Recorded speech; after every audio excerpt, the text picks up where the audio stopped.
जय श्री राम। कन्या राशि के जातकों, साप्ताहिक राशिफल आपके लिए कैसा रहेगा 7 दिसंबर से 13 दिसंबर, आइए इसको चंद्र के गोचर के आधार पर जानते हैं। चंद्रमा आपकी राशि से दशम भाव में गोचर करेगा। 10वां भाव ज्योतिष शास्त्र में हमारे कर्म और कार्य क्षेत्र का है। वहां पर शुभ ग्रह गुरु है, धन का कारक होकर भी है, इसलिए ये स्थिति एक फाइनेंशियली पॉजिटिविटी दिखाई दे रही है। 7 तारीख को चंद्रमा मिथुन राशि में रहेंगे, यानी इस हफ्ते की एक सकारात्मक शुरुआत हो गई। ये चंद्रमा पहुंच जाएंगे दूसरे घर के अंदर।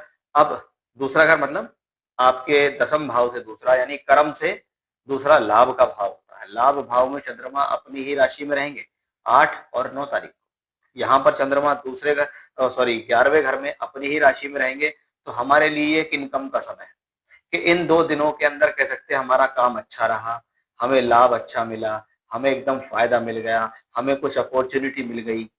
बहुत बार हमारा प्रमोशन लेटर तैयार हो गया, हमको तरक्की मिल गई, हमें फायदे मिलने का जो समय है या गेन मिलने का जो समय है, हम इसको ऐसे यहाँ समझ सकते हैं कि भाई ये जो 2 दिन है, 8 7 8 और 9, अगर दो तीनों दिनों को हम शुरुआत में देखें तो वो प्रोफेशनली पॉजिटिविटी ही दर्शाते हैं।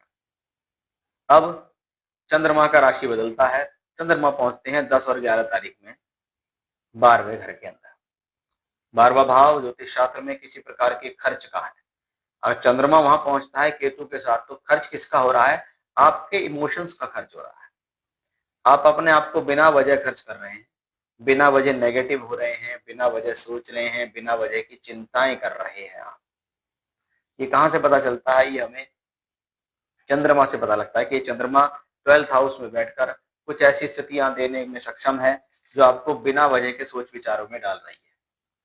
इस दौरान लाभ को सोच समझकर खर्च करें, यानी अपने पैसे को सोच समझकर खर्च करें, सोच समझकर इन्वेस्टमेंट करें। नहीं तो ऐसी स्थितियों में नुकसान भी हो जाता है कि मैं किसी प्रकार की बिना योजना के या बिना लोभ लालच में आ गया या कंफ्यूज रह गया, जिससे मुझे नुकसान हो गया।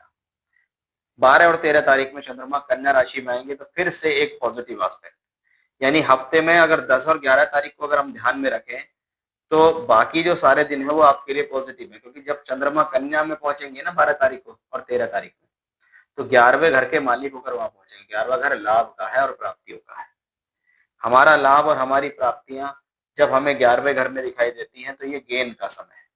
हम इस दौरान जो भी कार्य कर रहे हैं, चाहे हम पढ़ रहे हैं, चाहे हम जॉब कर रहे हैं, तो हमें उससे कुछ प्राप्त हो रहा है, हमें उससे कुछ फायदा हो रहा है, क्योंकि अल्टीमेटली हमारा मन ठीक है, हमारा स्वास्थ्य ठीक है, हमारे सोच विचार ठीक है। पिछले 2 दिन में थोड़ी सी टेंशन रही थी, लेकिन अब स्थितियां अपने कब्जे में हैं और स्थितियां पॉजिटिव भी रहेंगी। जय श्री राम।